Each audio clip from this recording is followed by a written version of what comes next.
All right. Today we are going to talk about adding adjectives to Murakab Idafi. So earlier we talked about the fact that a simple Murakab Idafi could be something like Kitabullahi, the book of Allah. But what if we want an adjective associated with the book, or we want an adjective associated with Allah? How do we do this? There are three possible situations. One situation is that we want an adjective which is associated with the Mudaf. Remember, the Mudaf is the noun that we are talking about, and in a Murakab Idafi this comes first. Another scenario is where we want an adjective associated with the Mudaf Ilaihi. The Mudaf Ilaihi is the owner or the possessor of the Mudaf. A third scenario is where we have an adjective associated with the Mudaf and an adjective associated with the Mudaf Ilaihi.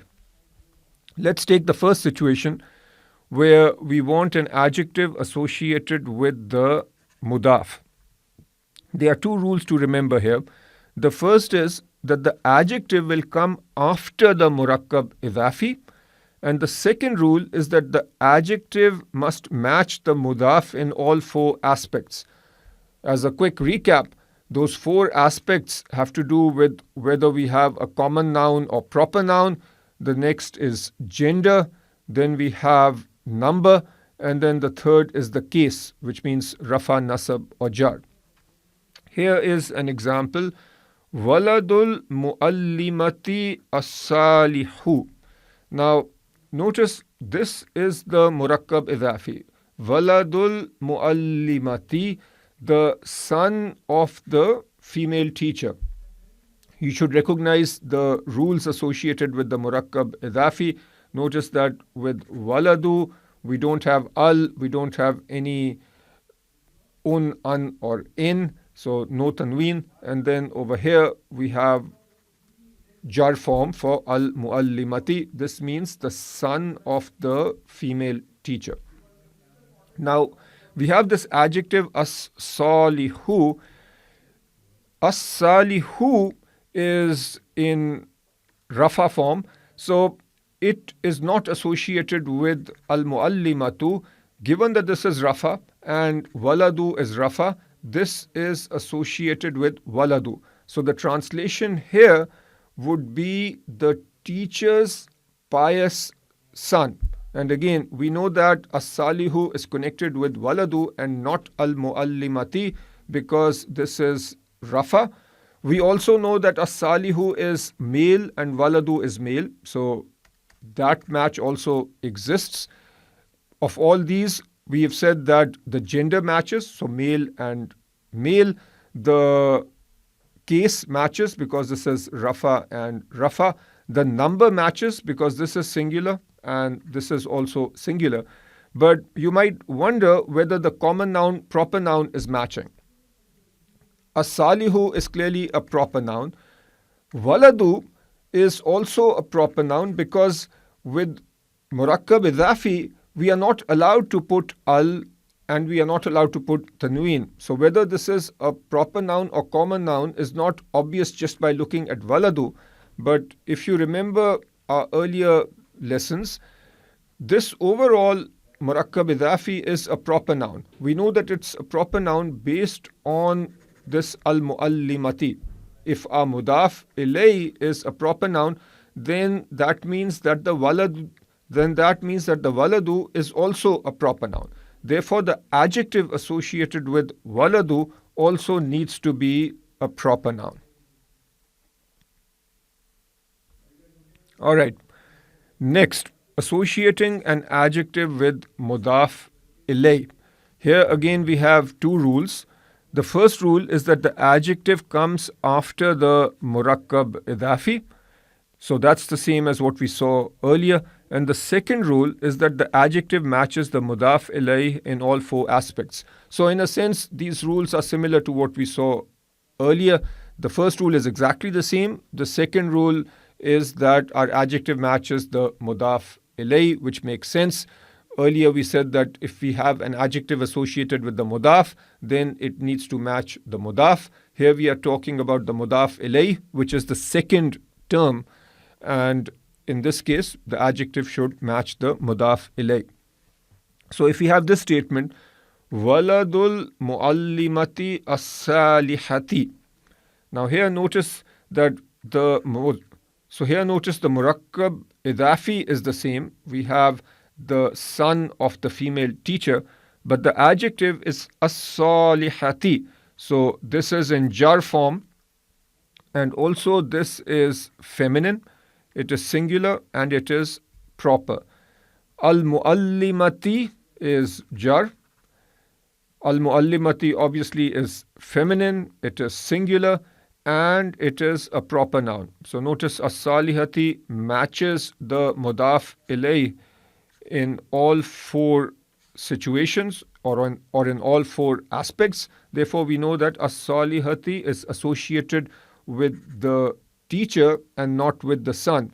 Therefore, the translation here will be the son of the pious teacher, and more specifically, the son of the pious female teacher.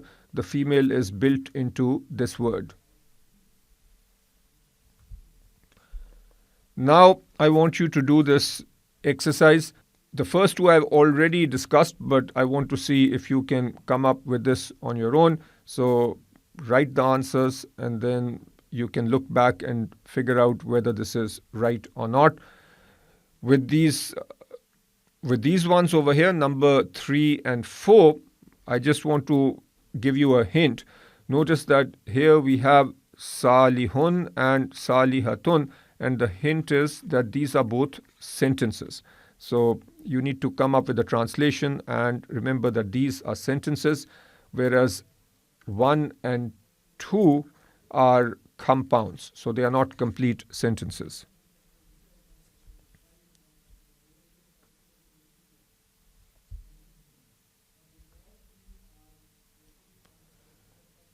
Here is another possible situation. We have adjectives associated with both the Mudaf and the Mudaf Ilaihi. The adjectives will come after the Murakkab Idafi. The Mudaf adjective must match the Mudaf in all aspects. The Mudaf Ilaihi adjective must match the Mudaf Ilaihi in all 4 aspects. And the Mudaf Ilaihi adjective will come first. Here is an example. Waladul Muallimati. So this is the Murakkab Idafi, where Waladu is the Mudaf, Al-Muallimati is the Mudaf Ilaihi, and then we have As-Salihati. So this is an adjective that describes the Al-Muallimati. So this is connected here. And then As-Salihu is an adjective which describes the Mudaf, which in our example is Waladu. And you can think of this sort of as a mirror image. The As-Salihati is connected with the Mudaf Ilaihi and it comes first, and As-Salihu is connected with Waladu and it comes later. So this mirror can help you understand. So there is basically a reverse order. The translation here would be the pious son of the pious teacher.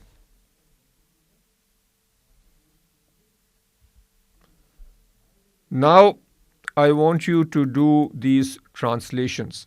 Just as a quick reminder, this word al-mujtahidati means hardworking. We've seen this in earlier lessons. And the second compound here is also easy. I'm sure you know that qulub means hearts. And then al-mu'minin means the mu'min people. As-salihin means pious. And mutma'inatun means satisfied or tranquil. Now you can translate both of these. I'd suggest you pause the video and translate, and then once you've done the translation, you can then check whether you got it right or not. So the translation of the first example here would be the pious son of the hardworking female teacher. Notice the Murakkab Idafi comes first, and this simply would be the son of the pious teacher. And then al-mujtahidati, this basically connects with al-muallimati. We know that they are both female, both proper noun, both singular, and both jar. Therefore, we know that al-mujtahidati is connected with al-muallimati. And then as-salihu, this is male, it's in rafa form, it is singular, and it is proper. Therefore, we know that it's connected with waladu. So here the adjective associated with the Mudaf Ilaihi comes first, and the adjective associated with the Mudaf comes later. So as-salihu is connected with waladu. And the translation again is the pious son of the hardworking female teacher. Next, qulubul mu'minina as-salihina mutma'innatun. Now, the Mudaf and Mudaf Ilaihi, or the Murakkab Idafi, is written first. Qulubul mu'minina, this means the hearts of the believers. And then we have as-salihin, this is male, it's plural, it's a proper noun, and then it's also expressed in jar. So, ina. Therefore, as-salihina is connected with al-mu'minina. This means the pious mu'minin or the pious believers.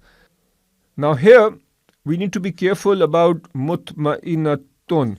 Notice that we have tun over here, so this is a common noun. And the Murakkab Idafi is a proper noun. So this means that mutma'innatun is not an adjective that's associated with any part of the Murakkab Idafi. It's not associated directly with al-mu'minina or qulubu in the Murakkab Idafi sense. But what we have here is a sentence. This is actually the khabar or the predicate associated with this subject. The subject is the hearts of the pious believers. And then what about these hearts? The khabar is over here. These hearts are satisfied. And therefore, the translation becomes the hearts of the pious mu'mineen are satisfied. And something that we've discussed earlier, when we are talking about a noun which is the plural of something that is neither human nor jinn nor angels, then when we talk about such a noun, the feminine singular is used. And that's what we see over here. Mutma'innatun is feminine and singular.